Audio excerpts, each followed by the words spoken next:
투자자 여러분, 이 종목은 그냥 테마주라는 말로 끝내기에는 불편한 단서가 너무 많습니다.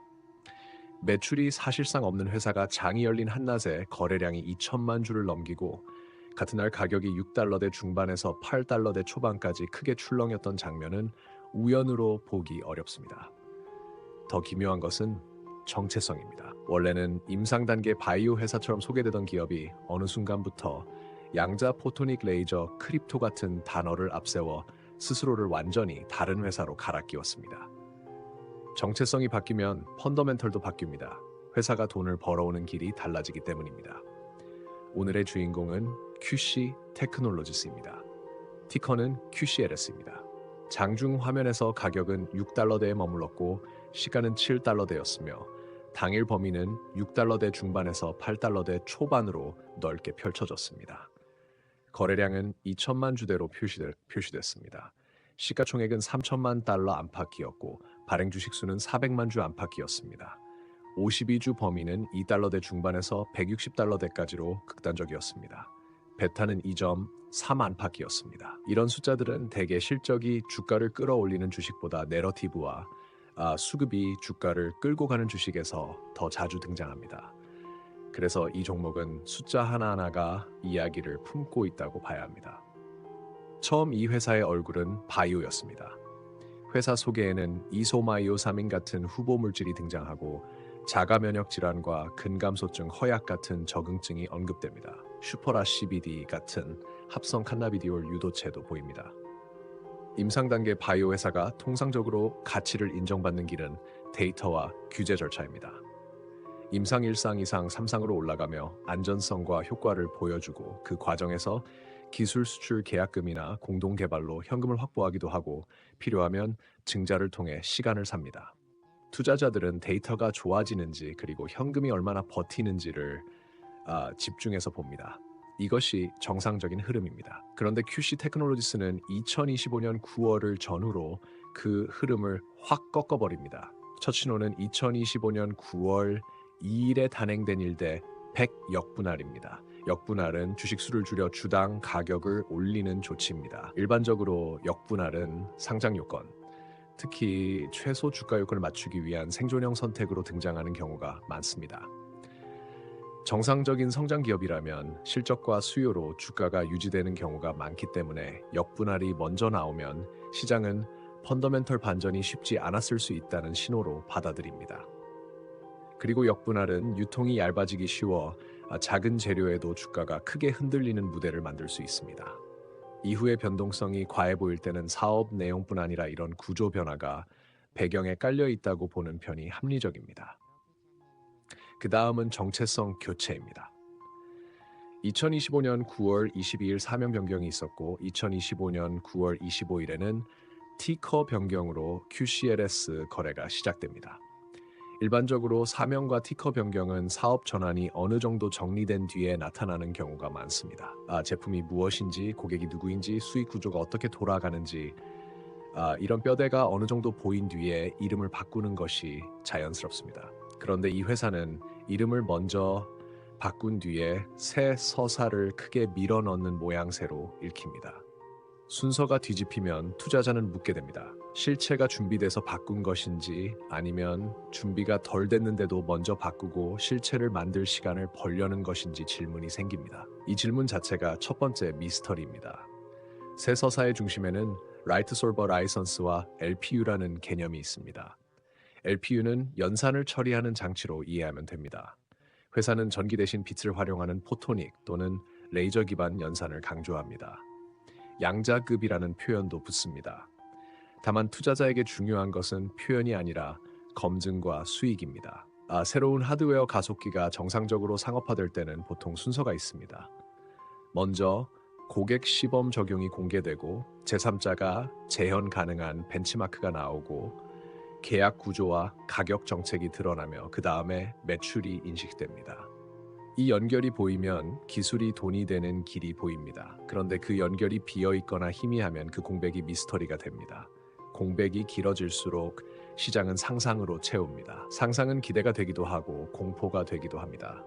기대와 공포가 동시에 커지면 주가는 흔들릴 수밖에 없습니다. 2025년 10월 중순 회사는 퀀텀 관련 자문 인력 영입을 발표합니다. 외부 전문가 영입은 세 분야 전환에서 흔한 수순입니다. 다만 통상적으로는 영입 이후에 기술 검증, 고객 협업, 파일럿 같은 실체가 뒤따르며 신뢰를 쌓습니다. 실체가 늦어지면 투자자는 권위로 시간을 버는 것 아닌가 하는 의심을 하게 됩니다. 사람과 단어는 늘어나는데 숫자의 증거는 아직 부족해 보이기 때문입니다. 이것이 두 번째 미스터리입니다. 2025년 10월 말에는 QC LPU100 브랜드 발표가 이어지고 성능과 효율 메시지가 강해집니다. 제품 발표 뒤에는 보통 고객 가격 공급 수익 구조가 따라오는 것이 일반적입니다. 정보가 충분하지 않으면 발표는 제품보다 메시지 이벤트로 끝나기 쉽습니다. 여기에 크립토 적용이 강조되면 기술 리스크에 더해 산업 사이클 리스크까지 얹힙니다. 크립토는 뜨거울 때는 수요가 늘지만 식으면 예산이 빠르게 줄어들 수 있습니다. 이중 리스크는 펀더멘털과 직결됩니다. 왜냐하면 수요가 흔들리면 매출 가시성이 흔들리고 매출이 흔들리면 자금 조달 압박이 커지기 때문입니다. 결정적인 숫자는 2025년 19일 제출된 10Q에서 확인됩니다. 기준일은 2025년 9월 30일입니다. 회사는 영업수익이 없다고 밝힙니다. 손실은 600만 달러 안팎으로 보이고 현금은 700만 달러 안팎, 유가증권은 3만 달러 안팎으로 보입니다. 그리고 라이트 솔버 라이선스 매입 비용이 200만 달러 안팎으로 기재됩니다. 여기서 펀더멘털 미스터리가 완성됩니다. 피벗은 비용 집행으로 확인됐습니다. 말이 아니라 돈이 나갔습니다. 그런데 매출은 아직 확인되지 않았습니다. 그러면 투자자는 아주 단순하지만 가장 무서운 질문을 하게 됩니다. 다음 현금은 어디서 오느냐는 질문입니다. 정상적인 흐름이라면 계약금 반복 매출 구조, 매출 전환 일정 같은 답이 더 선명해집니다. 답이 흐리면 시장은 추가 조달과 희석을 최악의 가설로 올려놓습니다. 그리고 이 가설은 주가의 변동성에 그대로 반영되기 쉽습니다. 이어 2025년 11월 14일에는 주식 보상 플랜이 확대되어 가용 주식 수가 100만 주대까지 늘었다고 공시됩니다. 초기 기업이 현금이 부족할 때 주식 보상을 활용하는 것은 흔합니다. 다만 통상적으로는 매출 성장이나 제품 출시 같은 성과가 동반되어 성장 비용을 치르되 결과가 보인다는 설득력이 생깁니다. 매출이 사실상 없는 상태에서 확대가 먼저 나오면 투자자는 비용이 주주에게 전가될 수 있다는 신호로 읽습니다. 이 일회성은 이렇게 추론할 수 있습니다. 세 분야로 달리기 위해 인력이 필요하지만 현금 여력이 제한되어 주식이라는 수단을 더 넓게 쓸 유인이 커졌을 가능성입니다. 희석이 무서운 이유는 단순한 공포가 아니라 구조 변화 때문입니다. 같은 성공을 해도 내 몫이 줄어들 수 있기 때문입니다. 투자자라면 누구나 이 지점에서 가슴이 철렁합니다.